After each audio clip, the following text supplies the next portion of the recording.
Hey there, Justin Root here with Better Day, makers of Coffee Plus, a better way to start your day. We've enhanced organic coffee with all the supplements you need to start your day right in the morning, to start your day fast, and to keep your fast going. Today I'm answering a question I get all the time, which is what supplements do I need to take and when should I take them? I've been in the supplement game for a little while now, so friends and family always are coming up to me asking me what to take and when to take them. It seems like a simple question, but there's a little complexity to it. I've created what I call the simple supplement map to walk people through what supplements they should be considering to help complete their diet and fill the gaps in their diet. It's actually the reason I came up with Coffee Plus. It was like, what if I just took all these questions out of the process and just put them in something that people already know and love, delicious organic coffee.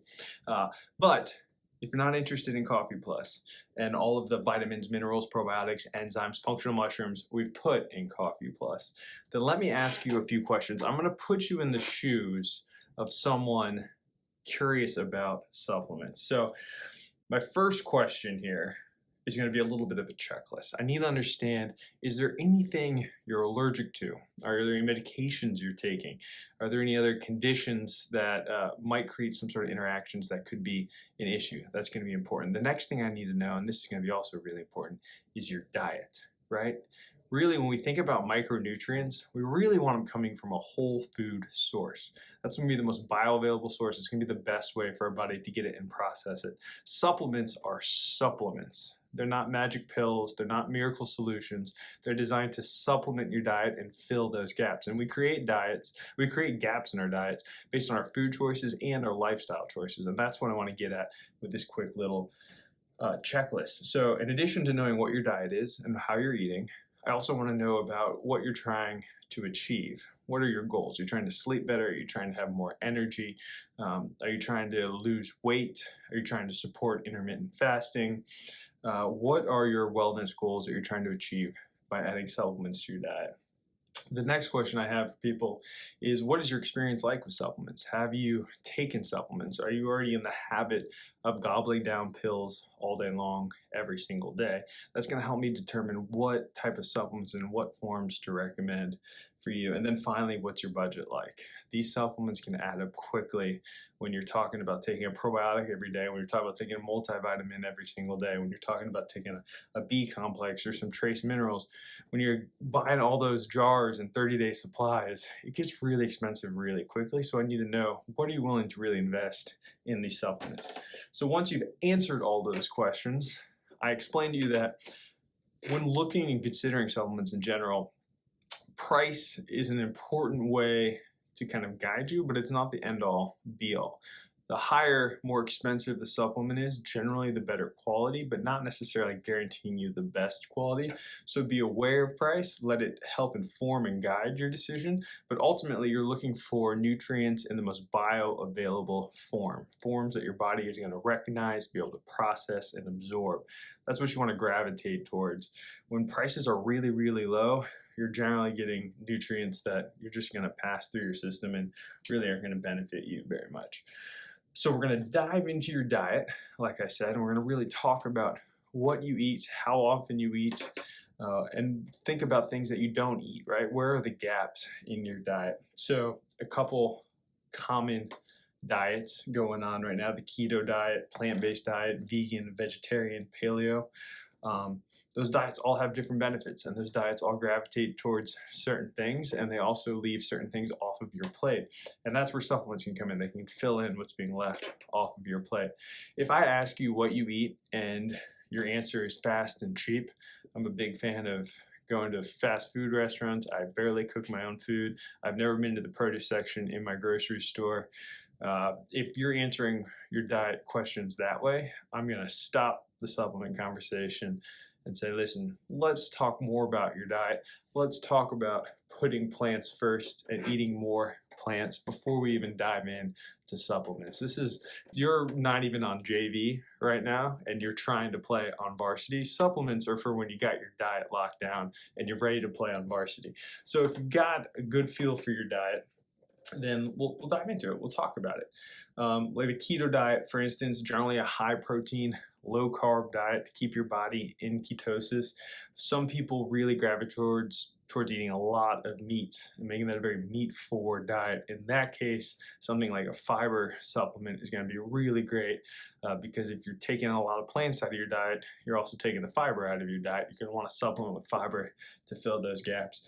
If you're a vegetarian or a vegan and you're not taking any animal products into your diet or very few animal products into your diet, there are some trace nutrients that bioaccumulate in animal products. Bioaccumulate means they get absorbed and concentrated in the plant's tissue or in the metabolic process.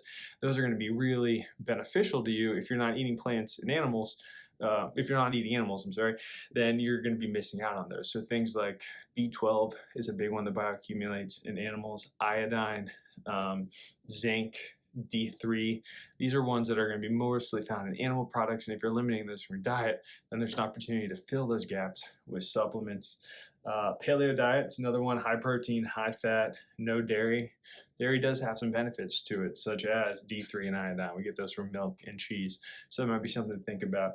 There's also like lifestyle aspects to this too, right? If you're not spending a lot of time outside, we get D3 for free and cheap and easy through the sun. So it comes in through the UV rays and it's broken down through our skin, and that's how we get D3. If you're not spending a lot of time outside, if you're locked in office like I am right now, covered under fake lights, we're getting less exposure to D3. So there might be a need to supplement with D3. Also a seasonal one, right? In the winter when it's less sunny out and we're spending more time inside, you live in the Midwest or somewhere where it's cold. Unfortunately, I don't have to worry about that down here in Florida. I get sunlight all the time. But if you're not getting that in your lifestyle, D3 might be something you want to consider and supplement with. So once I have a firm understanding of what your diet is and what those gaps look like, I then go through and offer some of the baseline essentials. These are the ones that are pretty easy to assume everyone's gonna benefit from. The first and foremost there is a multivitamin with plenty of B12. There's a really crazy thing going on with our agricultural process right now where our plants, even the organic expensive ones in the produce section, have less micronutrients than they did 10, 15, 20, 30 years back. That's a result of a shift in atmospheric carbon, right? More carbon in the atmosphere helps the plants grow faster, but with that growth, they're using more glucose or generating more glucose to grow faster. That's awesome if you're a farmer. The disadvantage is they think all that glucose is crowding out a lot of the trace minerals and vitamins that we used to benefit from. There's also theories about the quality of our soil. After World War II, we had a bunch of extra nitrogen from all those bombs. Farmers are like, nitrogen's great for plants. It fuels them in the soil. Let's pour that into the earth and get these plants growing like crazy. Awesome for yield. But it also killed the soil. Soil's supposed to be a thriving ecosystem on its own. And when you throw off the balance like that, then you got to throw a bunch of other additives in there. And instead of plants coming from a thriving, living ecosystem, they're coming out of dirt, coming out of dead dirt. It's chemistry set, basically. And the cost of that is less nutrients in our fruits, vegetables, and herbs. So even if you're eating an awesome whole food plant-based diet, it can't hurt to compensate for the lack of nutrients with a multivitamin with B12. B12 is one that is really readily available in animal products, so it's really important for vegans and vegetarians. They have the highest deficiencies. B12 plays an important role in cellular functions in the body, cellular energy. So you're going to definitely want to get that in your diet. It's supposed to come from the soil into the animal then bioaccumulates it, and we get it. But again, since our soil's dead, there's less B12 thriving in our soil. There's less B12 going into our food. There's less B12 going into us. B12, B vitamins, big deficiency, a little bit of a problem. The other one, vitamin D3, which we already touched on, come from the sky, it's actually a hormone, plays a role in a lot of genetic functions, really important for the immune system, supporting the immune system. That's going to be one that generally comes from dairy, cheese, fish in your diet. So if you're avoiding those things, if you're more plant-based and vegetarian and you're inside a lot, look at supplementing with a D3 supplement. Probiotic. can't overestimate how important the microbiome is. 100,000 little friends in there that help the whole body, everything from how our cognitive function works, our immune system works, our digestive process, our emotions. So many things are coming from our microbiome and those probiotics in our microbiome. So nourishing those first with fermented foods and prebiotics. But if you're not getting enough of that sauerkraut, kimchi, kombucha in your diet, then adding a probiotic can be a great way to kind of help boost the amount of probiotics you're introducing to your system. Probiotics are also really helpful for traveling. Some scientists study somewhere said, the high altitudes of traveling on planes for long durations kills some of the bacteria in your microbiome, so it can be helpful to replenish it. Might want to fact check that. There was some podcast I heard that on, but I thought that was interesting. I still think probiotics are great for traveling or flu season if you're not getting enough fermented foods and beverages into your diet. Then you got to look at omega-3 and DHA, right? We're supposed to be eating omega-3s, essential fatty acids. So fatty acids that our body doesn't produce, we need to get from our diet. They play a key role in balancing our inflammation, pro-inflammatory, anti-inflammatory. So we get hurt, we need the inflammation. Once we're healed, we need the inflammation to stop. We don't want to drive chronic inflammation, driving all sorts of issues in our body. We should be getting an equal ratio of omega-3s, anti-inflammatory, and omega-6s, pro-inflammatory. I did that the wrong way, up, down, but you get the point. Unfortunately, with our diet, with all the grains that we're eating, we're getting way more omega-6s than omega-3s. We're not getting the balance that we need. Also, if you're eating a lot of fish that's farm raised, they're feeding those fish a ton of grains instead of letting those fishies go out there and eat their own thing. Fish are coming out of the farms with more omega-6s than omega-3s, and that's another way we're driving more omega-6s into our diet than omega-3s. So omega-3 is something to look at supplementing. You can do it with an algal DHA product. You can do it with a really high quality pure fish oil. I prefer the algal oil.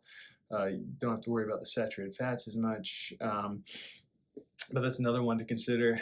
Let's see here.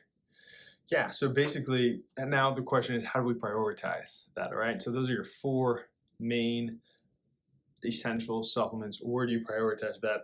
Always start with the multivitamin. If you only got a budget for one, go with the multivitamin. 2, that's where you want to look at kind of where your diet has the highest demand. So for instance, if you're a pescatarian and you only got a $60 a month budget and you don't like fermented foods or prebiotics, I would say go with the multivitamin and a probiotic. If 2 $30 high quality versions of those. If you have another wellness goal that some sort of other trace mineral can benefit from, those are what I call enhancers, and maybe you want to look at adding those. So once you're comfortable with your diet, once you're comfortable with how to fill the diet with the essentials, then I suggest looking at enhancers. So these are things that can be great in specific circumstances to reach specific goals or to fill specific needs and deficiencies. They're less broad and more deep, specific to a specific need. Some of my favorite enhancers are going to be maca.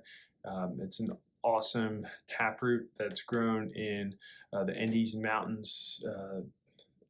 It's been used for a long time in traditional folk medicine for energy and hormone balance and boosting strength. It's considered an adaptogen, so it just kind of responds and adapts to stressors in your environment and helps your body optimize.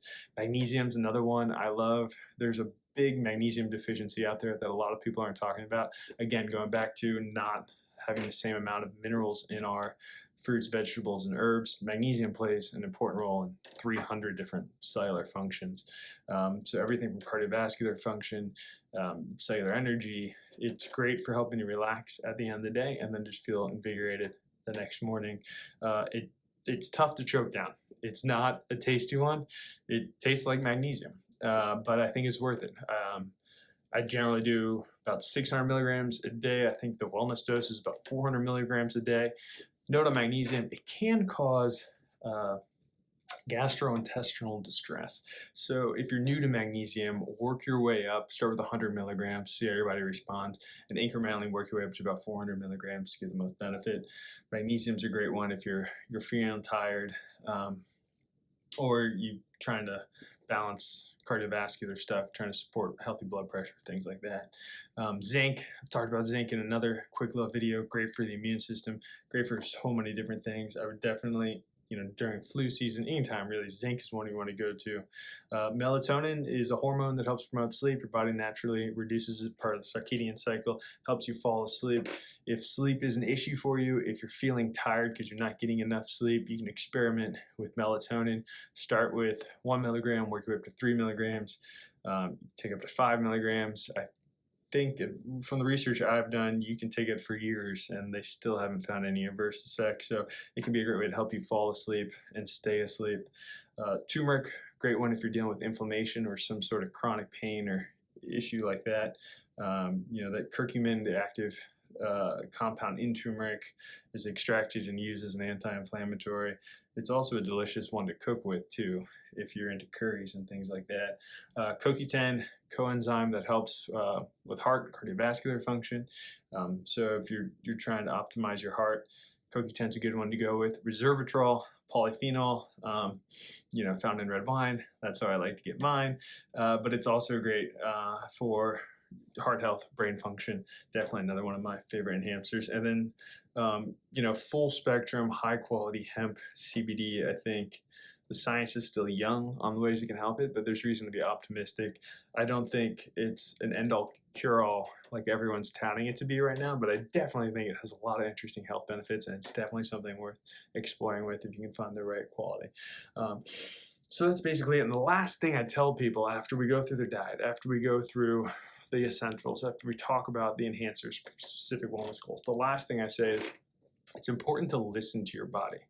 Supplements are a little bit controversial, right? The fact is, in studies, people who take supplements are healthier than people that don't take supplements. That's great if you're in the supplement space. The bad news is when you break it down and you look at specific studies, there's all sorts of conflicting evidence. This multivitamin helps, this multivitamin doesn't help, this D3 did something, this D3 didn't do something. It goes back and forth, back and forth, back and forth. That happens in a lot of nutritional research. A lot of interests involved in all of this, influencing studies different ways.